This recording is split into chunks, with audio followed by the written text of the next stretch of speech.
تو جب ہم پہنچے اور ظہر کی نماز کا وقت قریب آیا، 10:30 بجے سے 11 بجے سے لوگ آتے چلے گئے اور قرآن لے کر بیٹھتے شروع گئے، لوگ آتے چلے گئے، قرآن لے کر بیٹھنا شروع ہو گئے، یہاں تک کہ اذان 12:15 بجے ہوتی تھی وہاں پر، 12:15 بجے سے پہلے وہ جو 3 الماریوں کے اندر ایک بھی قرآن نہیں ہے۔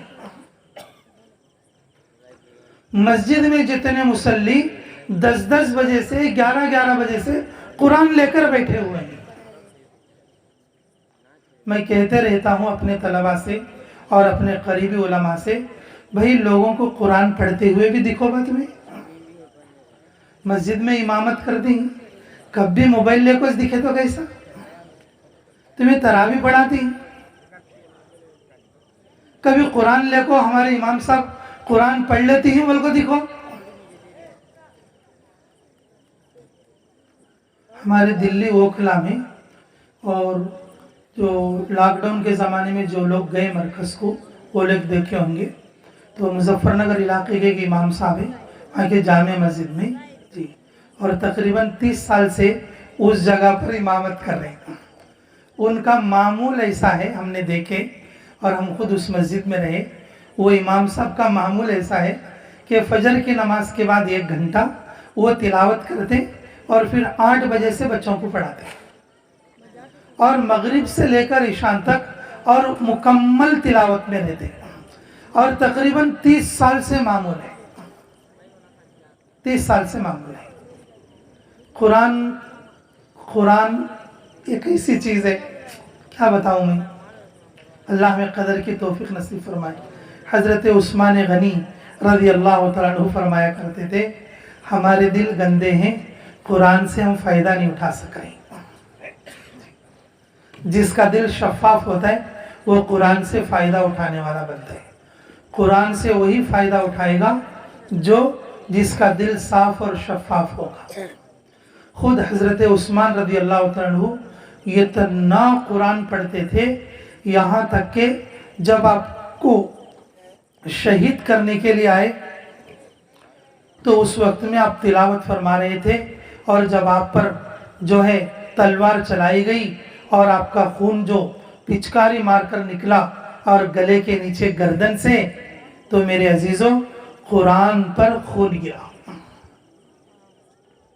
شاہ صاحب فرماتے تھے، سید انظر شاہ کشمیری نور اللہ مرقدہ، کہ وہ قرآن کافی زمانے تک مدینہ منورہ میں رکھا ہوا تھا۔ مدینہ منورہ میں کبھی بارشیں بند ہو جاتی اور کبھی قحط سالی آتی، اس وقت کے پرانے لوگ اور بڑے لوگ اس قرآن کو کھولتے جس قرآن کو حضرت عثمان پڑھا کرتے تھے، اللہ رب العزت آسمان سے بارش فرما دیتے، اللہ اس قحط سالی کو دور فرما دیتے، اللہ اس گرمی کی شدت کو کم کر دیتے۔ لوگوں کا کہنا یہ تھا اس زمانے میں جب حضرت عثمان رضی اللہ عنہ کی قرآن کھولی جاتی ہے، آسمان کے نیچے کر کے جب اس کو پڑھا جاتا ہے، آسمان روتا ہے تو بارش ہو جاتی ہے۔ کیا عجیب بات ہے، اود بتی لگا کو سمجھتے کہ ہمارے گھر میں برکت آ جائے، کسی صاحب کا فوٹو لگا کے سمجھتے ہمارے گھر میں برکت آ جائے۔ کیا عجیب تماشا ہم نے بنا رکھا ہے علاقوں کے اندر۔ بہت سارے گھروں میں، مسلمان گھروں میں جو غیروں کی تصویریں لگی ہوئی ہیں، سوچتے ہیں کہ ہماری زندگی بنے گی اور ہماری زندگی میں برکت آئے گی۔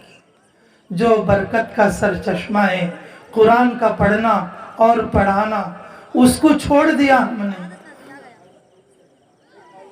اس کو چھوڑ دیا۔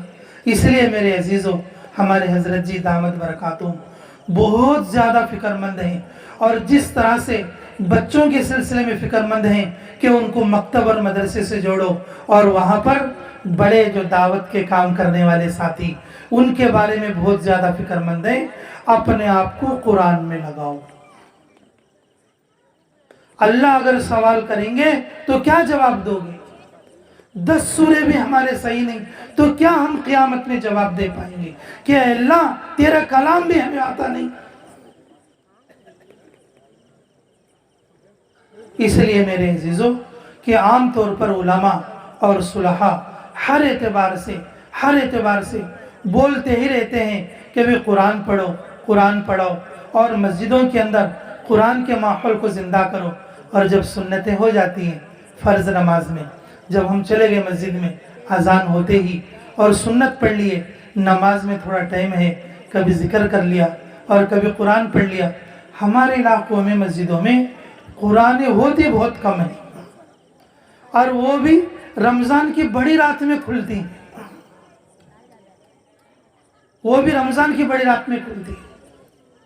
دور دور تک مسجدوں میں قرآن لے کر بیٹھنے والا آدمی، قرآن لے کر بیٹھنے والا بوڑھا، قرآن مجید لے کر بیٹھنے والا بچہ نظر نہیں آتا.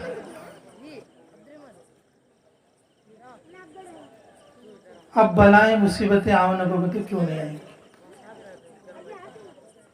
ظہر الفساد فی البر والبحر بما کسبت ایدی الناس.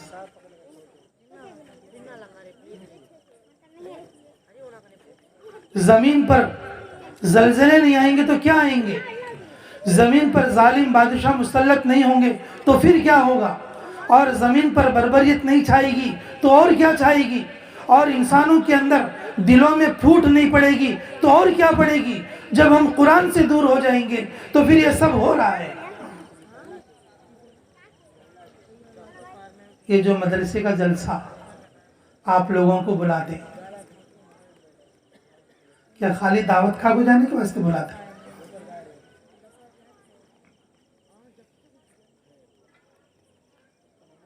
بڑے بڑے علماء کو لا کے آپ کے سامنے بٹھائے ہیں.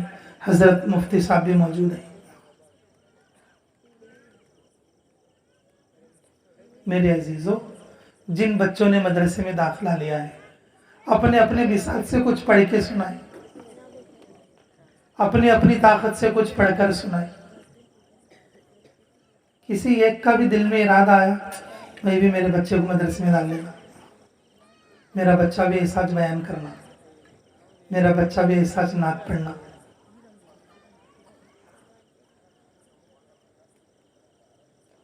یہ ہمارے ذہنوں کی تنزلی ہے. لوگ سمجھتے مدرسہ پڑھیں گے تو کم درما رہے گا اور اس میں کیا کما پائے گا. دنیا کے پڑھنے کے اب مخالف نہیں ہیں، اس ذہن کے مخالف ہیں جو یہ سوچتے ہیں، یہ سوچ کر بچوں کو قرآن نہیں پڑھاتے.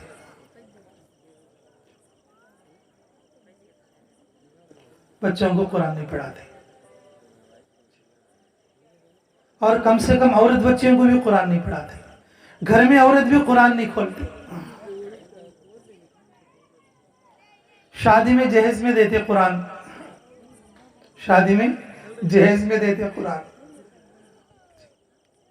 تو وہ کب پڑھا جاتا کہ معلوم نہیں، اللہ ماشاءاللہ. اگر بہو پڑھنے بھی لگے تو ساس بولتی ہے با قرآن پڑھتا دین کیا جادو کرتا تھی کیا پڑھ. انگول کے ایک ساتھی آئے تھے میرے پاس، بولے کہ ان کی ساس نماز بھی نہیں پڑھنے دیتی. کہتے کیا کرنا مفتی صاحب بول کے آئے تھے. نگا ایک ساتھی ایسی ہے مطلب اس علاقے میں کہ ان کی ساس کیا کرتی، ان کو نماز نہیں پڑھنے دیتے، پانی بھی نہیں نہانے دیتے. 4 دن کو ایک بار پانی نہانا بولتے، کئی پانی ہے تو نماز پڑھتی ہے، صابن بھی نہیں دیتی. جی کارگزاریاں ہمارے گھروں کے، مسلمان گھروں کے.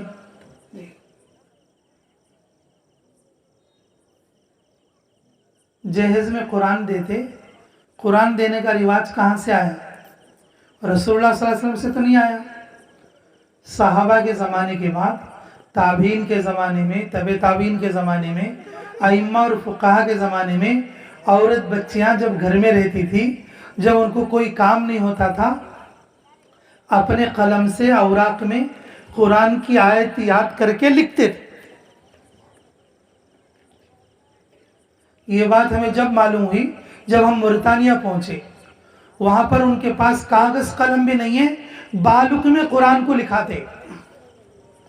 جب تک اس بچے کو حفظ کی سند نہیں ملتی، وہ اپنے استاد کو ہر آیت لکھ کر نہ دکھا دے تختی پر یا بالکھ میں.